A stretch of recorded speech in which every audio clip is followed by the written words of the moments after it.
Hello, my dear students. Welcome to my channel Scholarly Minds and I hope you all are doing great.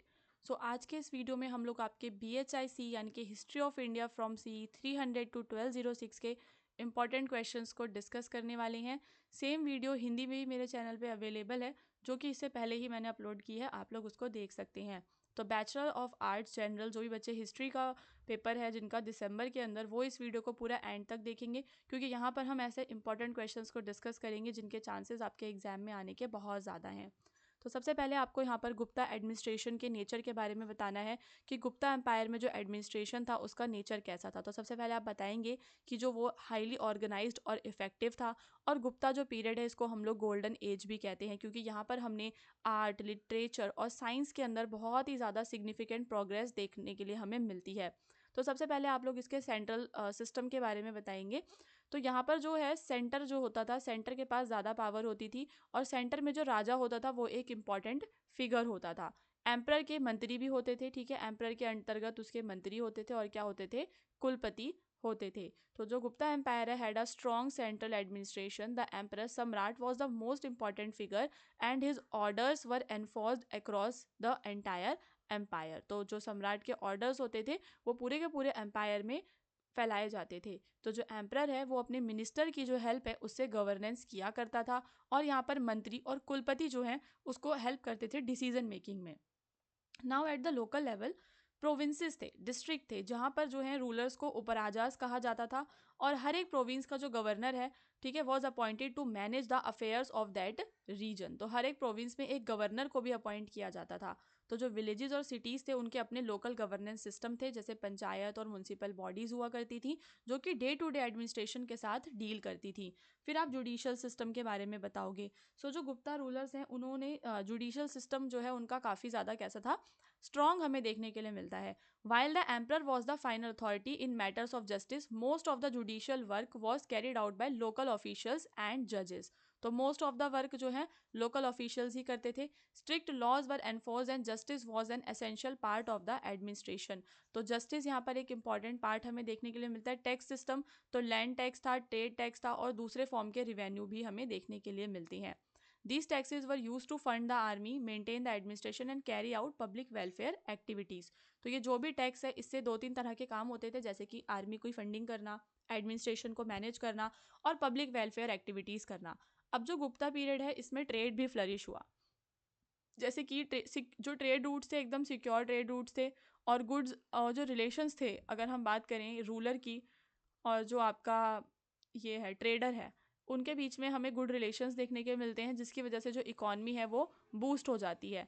फिर the Gupta rulers were deeply committed to the preservation and promotion of art and culture. तो गुप्ता वाले जो लोग थे period में, जो भी हमारे किंग हुआ करते थे, वो आर्ट एंड कल्चर को बहुत ज़्यादा प्रमोट करते थे, जिसमें आपका आर्किटेक्चर है, स्कल्पचर, लिटरेचर, ये सब है। स्कॉलर्स हुए, राइटर्स हुए, जैसे कि कालिदास और वराह मीरा, जिन्होंने कल्चर और इंटेलेक्चुअल ग्रोथ की इस टाइम पर आके, ठीक है। सो लास्ट में आप बताएंगे that the administration under the Gupta rulers was marked by order, justice and efforts for the welfare of the society. तो यहाँ पर जो गुप्ता रूलर्स थे वो हमेशा एफर्ट करते थे कि जो सोसाइटी है उसका क्या हो सके, वेलफेयर हो सके, ठीक है। Their governance model was not politically strong but also contributed to the cultural and social development. तो उनका जो मॉडल है वो पॉलिटिकल ही स्ट्रॉन्ग नहीं था, बल्कि कल्चरल और सोशल डेवलपमेंट भी होता था। तो जो गुप्ता एम्पायर है वो रिमेंबर करा जाता है as a ideal example of good governance. अब यहाँ पर आपको बताना है कि गुप्ता पीरियड के टाइम पर कौन कौन से लैंग्वेज और लिटरेचर का डेवलपमेंट हुआ, उसके बारे में आप बताएंगे। So the Gupta period is often referred to as the golden age of the Indian history, a time of significant progress in art, science and culture. Language and literature flourish during this era with the Gupta rulers providing strong support to intellectual pursuit. तो जो भी हमारे Gupta rulers होते थे वो intellectuals जो लोग होते थे, ठीक है, जिन्हें कुछ स्किल आती थी या कुछ लिखना आता था, पढ़ना आता था, इंटेलेक्चुअल्स को जो है उनको बहुत ही ज़्यादा क्या करते थे, सपोर्ट किया करते थे। So the development and growth of language and literature during the Gupta period can be summarised as follow. तो अब हम यहाँ पर इसको देखेंगे कि किस किस चीज़ का डेवलपमेंट हुआ। तो सबसे पहले हमें क्या देखने के लिए मिलता है, संस्कृत का डेवलपमेंट देखने के लिए मिलता है, क्योंकि संस्कृत उस टाइम पर एक प्राइमरी लैंग्वेज बन गई थी, एडमिनिस्ट्रेशन की, रिलीजन की, लिटरेचर की, हर जगह संस्कृत का ही बोलबाला था। जो गुप्ता रूलर्स हैं उन्हें संस्कृत के यूज़ को एनकरेज किया, जिससे कि ग्रोथ हुई संस्कृत की as a dominant language, writing, literature and scholarly works. Sanskrit literature from this period include not only religious texts but also renowned epics, poetry, or philosophical treatises. The Gupta period witnessed the flourishing of poetry, particularly from the epic literature. तो यहाँ पर हमें poetry का जो विकास है वो भी भारी मात्रा में देखने के लिए मिलता है, जिसमें आपके कालिदास हैं, ठीक है, रघुवंशा और कुमार संभवम, ये सब उन्होंने लिखा, और शकुंतलाम, ये सब उनके नाटक हैं जिन्होंने इमोशनल डेप्थ, लिटरेरी ब्यूटी और स्ट्रॉन्ग कनेक्शन को दिखाया नेचर के साथ। और इनका जो कंट्रीब्यूशन है कालिदास का, वो संस्कृत लिटरेचर में आज भी एक बहुत ही मायने रखता है। ड्रामा के बारे में अगर हम बात करें तो गुप्ता पीरियड में संस्कृत में प्लेज लिखे गए, ठीक है, जिन्होंने केवल एंटरटेन ही नहीं किया लोगों को, ठीक है, बल्कि एक प्रकार का सोशल मैसेज दिया, रिलीजियस या मॉरल मैसेज भी लोगों को दिया। कालिदास का है विक्रम मोरवश्या और स्वप्नवास दत्ता, ठीक है, by Bhasa are notable example of drama from this period. जो गुप्ता रूलर्स है उन्होंने पैटर्नाइज किया आर्ट को, leading to the development of sophisticated theatre. तो उनकी वजह से जो थिएटर है, आर्ट है, इस सब में हमें क्या डेवलपमेंट देखने के लिए मिलता है। और कई सारे लिटरेरी वर्क्स हैं गुप्ता पीरियड के, ठीक है। So many important literary works was also written during the Gupta period. Puranas, historical text and philosophical works were composed in Sanskrit. Additionally there was significant progress in the fields like mathematics, astronomy and medicine. तो ये जो maths की field है, इन सब में हमें progress देखने के लिए मिलती है। कई सारे जो मतलब टेक्स्ट हैं वो लिखे गए हैं which contributed to the development of scientific literature. The increasing popularity of Sanskrit during the Gupta period had a profound influence on the other regional language across the India. तो गुप्ता पीरियड में संस्कृत के अलावा जो दूसरी रीजनल लैंग्वेजेस हैं उनका भी हमें डेवलपमेंट देखने के लिए मिलता है, ठीक है। Enriching their vocabulary and style, the development of various regional languages during this period can also be contribute to the widespread use of Sanskrit. तो मतलब कि रीजनल लैंग्वेज भी डेवलप हो रही थी और आपकी जो संस्कृत है वो भी डेवलप हो रही थी। गुप्ता पीरियड में हमें सेंटर ऑफ लर्निंग देखने के लिए मिलता है, आपका नालंदा और तक्षशिला हमें सेंटर्स देखने के लिए मिलते हैं जिन्होंने संस्कृत की एजुकेशन और इंटेलेक्चुअल एक्सचेंज को बहुत ज़्यादा फॉस्टर किया। जो स्कॉलर्स हैं यहाँ पर स्टडी करने आते थे, विदेशों से भी आते थे, फिलोसफी, मैथमेटिक्स, साइंस, इन सब चीज़ों को पढ़ने के लिए आते थे।